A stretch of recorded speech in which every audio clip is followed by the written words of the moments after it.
pretty good. I don't remember what it was called. And Sarah called it mac and cheese, but I thought it was just pasta. Do you want to talk about the pasta there? Yeah, they had really good sweet potato fries. Yeah, they were good.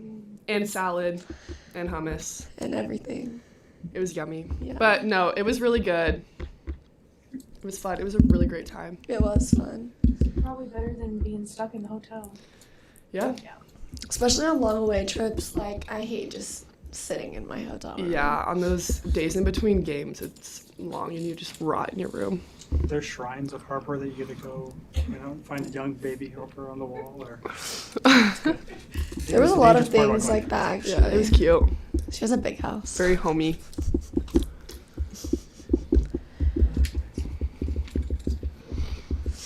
Did these come off? I was going to tell you my cousin, he's like 4. They got kittens and he named his kitten Choboy. That is cute. Adorable. I want a kitten. I keep trying to convince my boyfriend to give me a kitten. Too. He's not going to because he doesn't like cats, but I always grew up with cats, so I really want one. Hey. I want a wiener dog. What is he? I know, he wants a wiener dog too. Oh, I want a wiener dog He so wants a bad. wiener dog Isaac because his said grandma had no. one, but I said no. Well, Isaac we said no. switched. You're both evil. All right. Andy Jackson and Lady Jowood. Questions for the answers?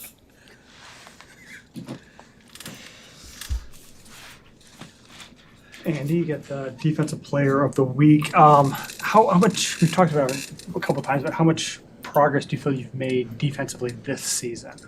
This season alone, I feel like a pretty significant amount. And it's just a huge kudos to my teammates because they've been so patient with me and they've been huge help. I mean, I now have a blocking goal at practice, and if I don't get that goal during practice, then I stay after. And Becca, Bergen, Kenna, Manaya, Brennan, like they all stay after with me until I get that blocking goal. So I'm just super grateful to all of them for their help because I would not have made these strides without them.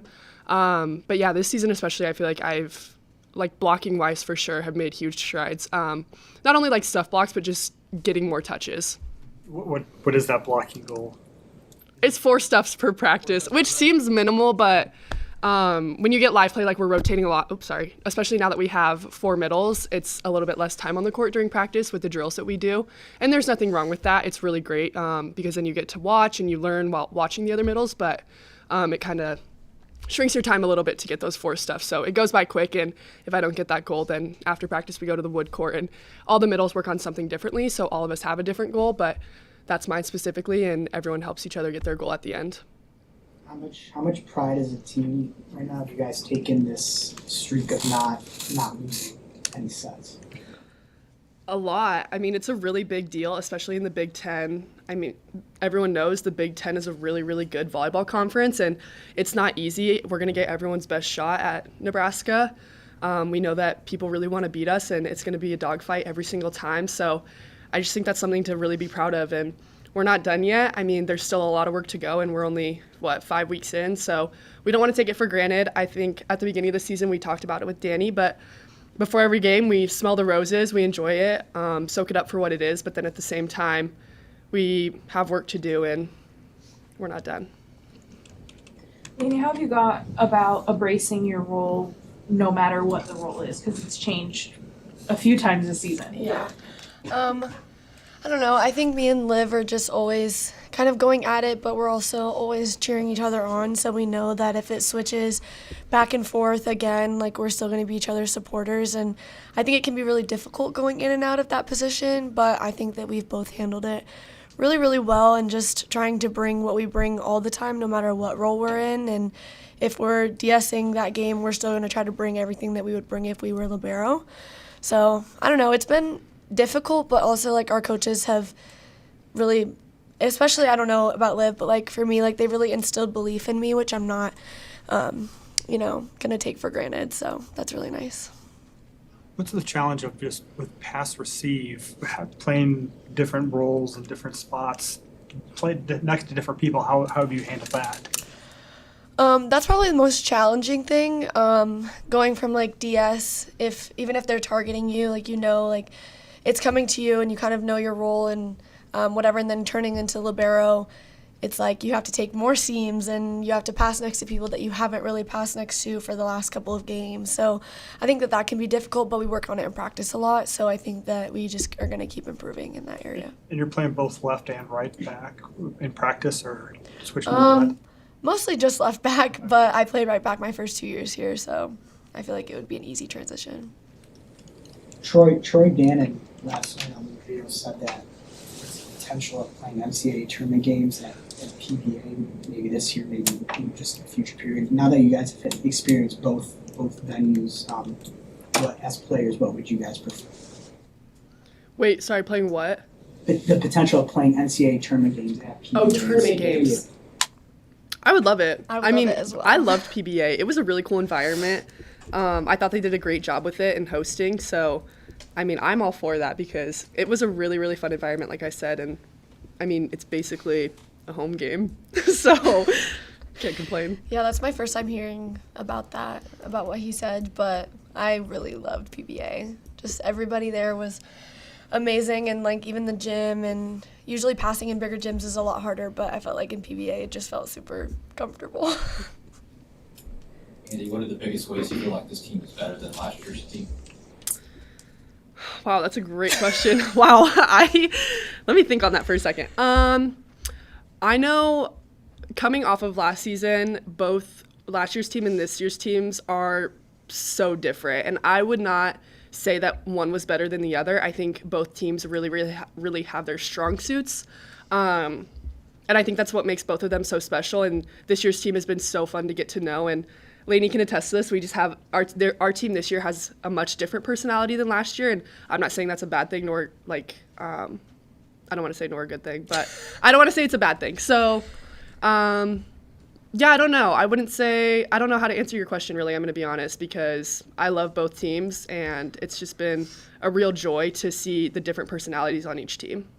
So what's the personality of this team? What did Danny say at that one? Lit? Oh, yeah. She said we were lit, but we told her to do that. Yeah. I don't know. I think like I'm going to like kind of step in a little bit no, answer, you're good. but I don't know. I feel like our team this year is just like super outgoing and like super bubbly, and like our team last year, like it is different, but it's hard to kind of put your finger on exactly what is different.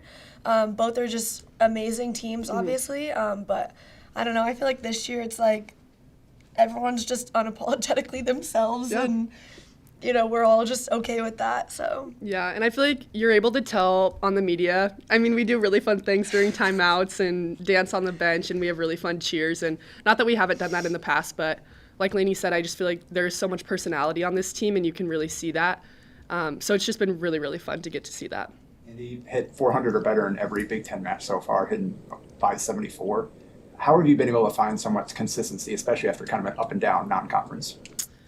Again, it's just kudos to my team for being so patient with me. I know I had a slower start this season, but I take that for what it is. I mean, like I said, we were playing some really good teams in the beginning, and I don't want to use that as an excuse or fall back on that, but I didn't want to put too much pressure on myself. I think coming off of last season, I had a really, really good ending, and at the beginning, I did put too much pressure on myself and felt like I had to go and prove to everyone like the player that I was coming off of last season. And then I had some time working with our sports psych and talking to the coaches and just really leaning on my friends and family, my teammates included, and just had to go and like, it sounds cheesy, but like play like Andy. And so I've been really, really holding on to that and trying to lead into that more. And I think that has really helped. And I feel much more free on the court. I'm not feeling as much pressure from the outside noise. I'm just sticking with my team and really just leaning into doing what I know how to do. Getting back to that comment about this being an outgoing team, how much of that is byproduct of the coach? A lot. I mean, Danny's awesome, and she's in on our jokes. She's been so fun to have.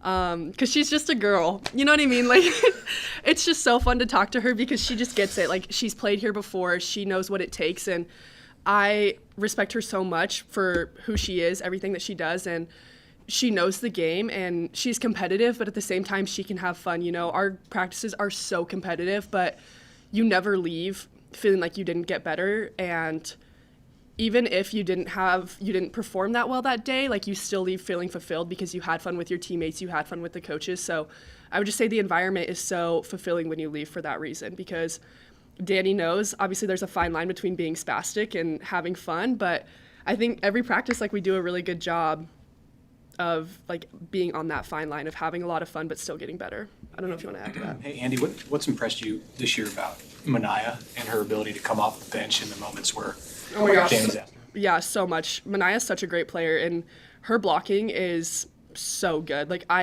get so impressed every single time that I watch her. I've been her teammate for 4 months now, and still every single day, like, I'm just so impressed with how she can read the ball, read the setters, and just the block moves that she can make. And then not only defensively, but attacking wise, she is so dynamic. So it's been really fun to watch her, and I'm really impressed with how calm she is and how she can go in and change the game, even coming off the bench and being a game changer. Like, she is absolutely a game changer. Yeah, she's part of that game changer group. And Lainey, maybe you can speak to this, but like there are a bunch of players who, you know, are in these roles where Danny can bring them in and interchangeable parts.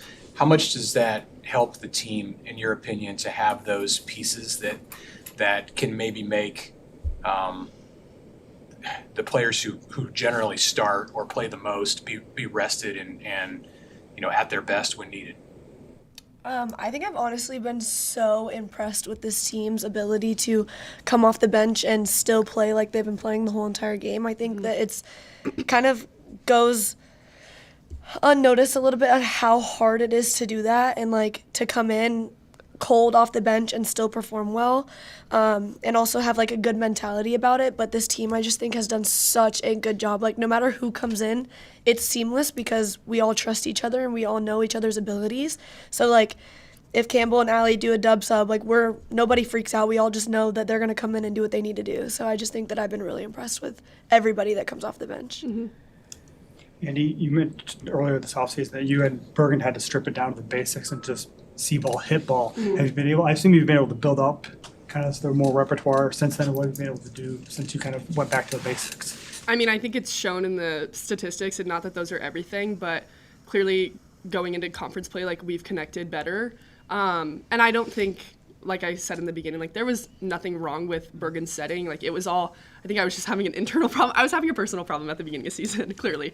But yeah, like, we literally just had to go back to the basics, see ball, hit ball, and it's been really working for us. And now I feel like we're back at the place that we were at the end of last season, and we're just really connecting. And I think you can see that in our game. Like, it feels just very freeing, and she can set the ball, I can hit the ball, and if we don't score, that's okay. We're going to do it again. And, you know, if I get blocked, that's okay. We're going to move on, and she's going to repeat it, and we're going to get a kill from there. But our connection just feels very strong right now, and that's huge kudos to Bergen, too, because I feel like a broken record, but she's been so patient with me as well. And just when I was working through my stuff and maybe not being as much of a like, offensive player as I would like to be, she just kept feeding me the ball and had a lot of patience with me.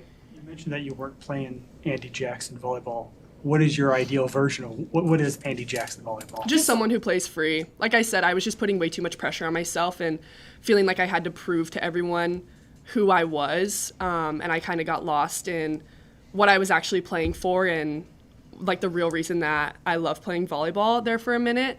So then I, again, had to take it back to the basics and remember that I love volleyball because I get to be on a team, and I love this team that I'm on, and I love getting to represent Nebraska, and it's so much bigger than myself. And not necessarily that I was being selfish, but I just felt like I had to be someone that I wasn't when I was on the court, and I had to remind myself that when I'm playing like Andy, like, I'm just playing free. I'm not worried about my mistakes. I'm not worried about the stats. Like, I'm just going out there and I'm having fun with my teammates, and I'm playing volleyball because I get to, not because I have to.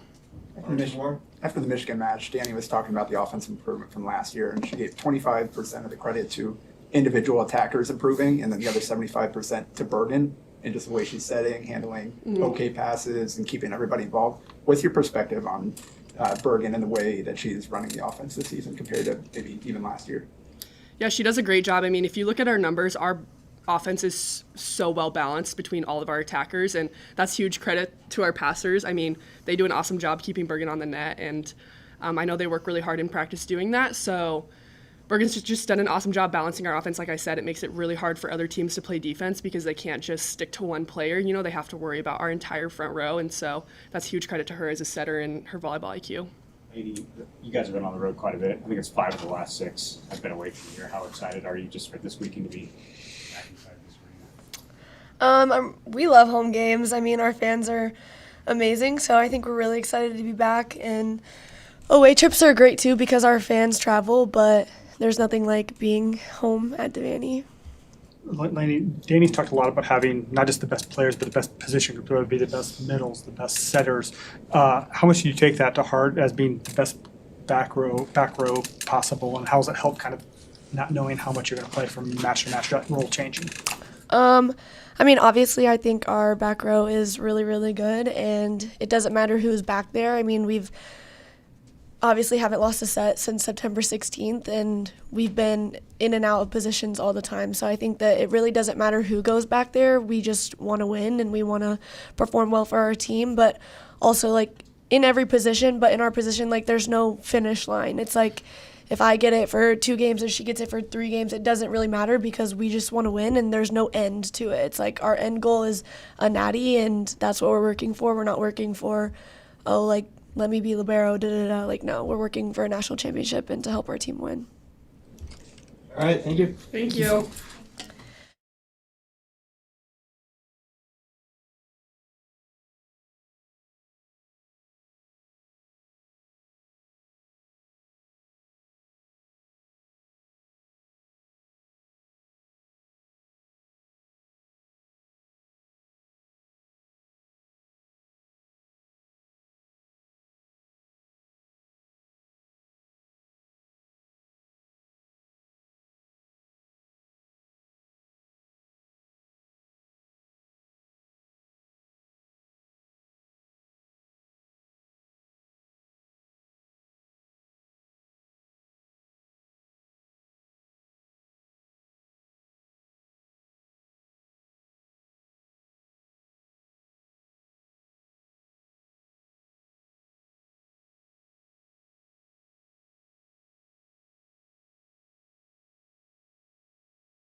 was your goal, or what were you hoping to accomplish with that playing like girls last week?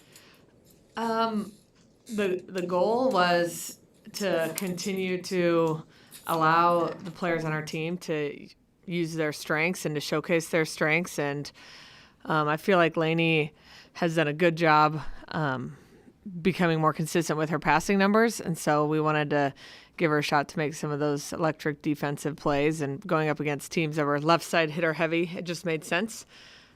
But Liv's playing great too. It's tough. They're both so good, so talented. How can we keep them comfortable in any position they're in and against any opponent? And I feel like we accomplished that goal. Just making the adjustment was pretty seamless, and both of them continued to play really well. Can you use the both of them to kind of, you're playing these little double play opponents too, to make them serve different patterns or kind of mess with their team's serving strategy at all? For sure. You know, definitely that doesn't play into as much as our decision, but we know that it will change opponents, their tactics and their game plans if we switch them.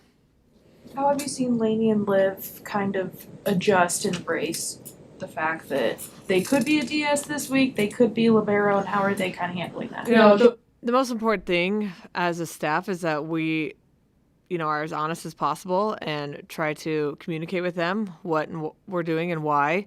Now, do they like it all the time? Probably not, but I think they're each other's biggest cheerleaders, and you can't deny that they're making each other better, and both of them are improving. Lainey's becoming a better passer, Liv's becoming a better defender. Like, they're making each other stronger and better players. How have you seen the group sort of embrace and play with pride in terms of this sweep streak and not trying to give up a set in Big Ten play? Yeah, honestly, we don't talk about it a whole lot, just that we haven't lost a set. It's, you know, been really focused on one game at a time and, you know, what we have to do to beat that opponent, and more importantly, what are some things we need to do to improve. And the margin is really small right now, but the team really takes it to heart when we tell them we can improve here or there, and they attack it that week in practice. And then it's been really awesome to see it show up in matches, and you see different areas improve every week. You know, our blocking thing is getting better and better. Our out-of-system setting is getting better. There's things at the beginning of the year we weren't doing at a super high level that we're starting to get very high level. You hit over 300 in every one of those matches in this sweep streak. What do you like about the way the offense is running now? Just the variation, the fact we get everybody involved. We're using the back row. Our back row attack is super good right now between Harper and Terea. So there's not a lot to dislike. Both middles are playing well, and even if they feel like they missed their first couple, we're continuing to go at them or go to them, and that's going to be really important, is just to not lose confidence when things might not be going perfectly. As we know what's got us this far, and we're going to continue to rely on that. Opportunities to improve, even as well as you're playing offensively. Yeah, I think the out-of-system setting still, you know, could be better when Bergen's not setting. How are we attacking? I think we can move hitters around. We're starting to move Virginia a little bit more, and you can tell she's really comfortable with that. So that's going to be kind of fun the second half of the Big Ten. And, you know, again, reinforcing to Taylor that she's out there to score points and not to extend rallies. And I thought this past weekend she did a really good job of taking control of that and taking big swings and scoring some big points. Who has made the biggest jump in your mind in the out-of-system setting? I think both Lainey and Liv needed a lot of improvement, and they're both, I would say their jumps have been pretty equal. Talking about them, that they've both improved a lot. No, I mean, Harper and Taylor are both great setters. Becca might be our best out-of-system setter on the whole team. So that's why when she gets a chance, she's like knocking people over because she wants to set the ball. Troy Dannon made a comment last night on his radio show about potential future NCAA tournament games at PBA. Obviously, you expressed wanting to do some regular season ones in the future, but what are your just thoughts about potentially tournament games there as well?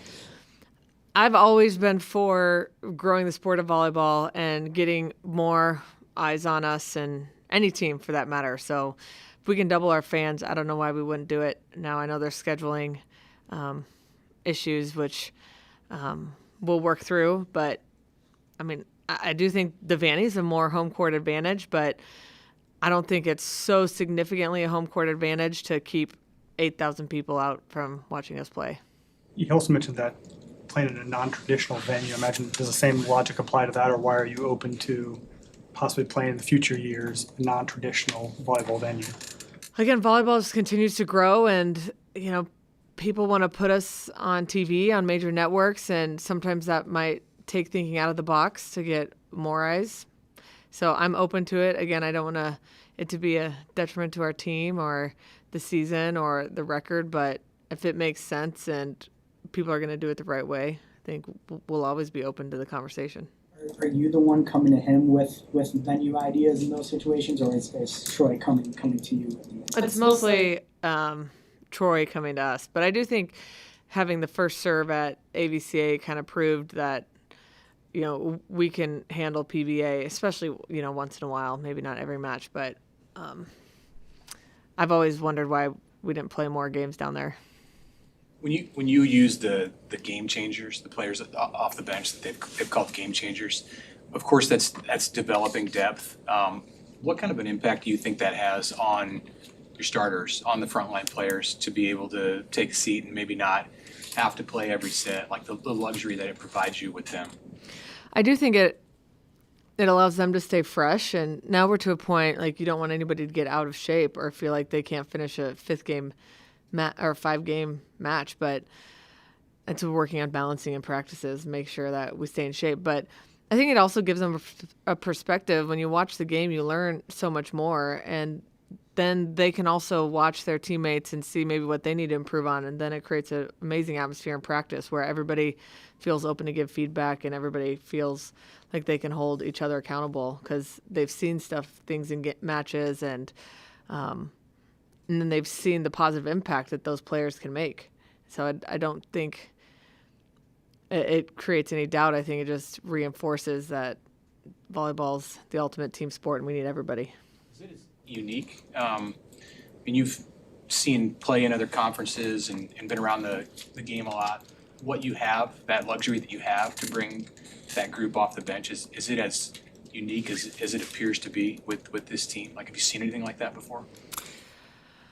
Probably not to this level of depth, but I also think a lot of coaches are scared to do it for a lot of reasons, because I think it potentially could mess up a rhythm. It could potentially create doubt in your starters. There's a lot of potentials, but I just see that the risk far outweighs, or the reward far outweighs the risk, especially for long term for a program and these players. And like I say it all the time, they deserve a shot to play in front of matches, and it's a great experience to go out there in front of 12,000 people in Michigan, even if it's for 10 points, to show what you can do and to be put in a situation that's tough mentally.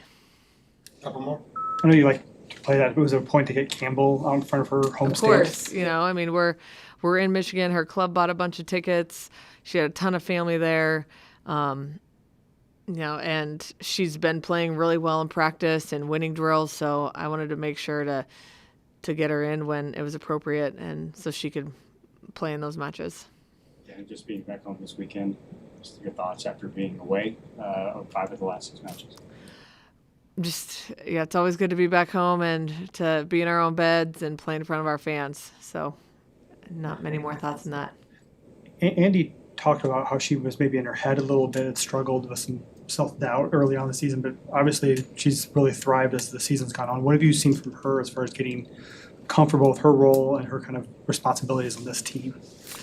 Yeah, I feel like she's really starting to see the value in scoring points with her block, and we all know that she can kill slides and kill balls behind the setter and in front of the setter, but how many points can she score, and how can she affect the game from a blocking standpoint? And what's great about our middle group is they're all improving and they're all playing great, and they are probably our strongest group with each other, is always pushing each other and celebrating each other. I think that's helped Andy, is just having Kenna, who's a great blocker, Mania, who's a great blocker, and practice to go against and to watch. And I used to always say, and we used to say at Louisville, like, you recruit great blockers. That's the best way to be a great blocking team.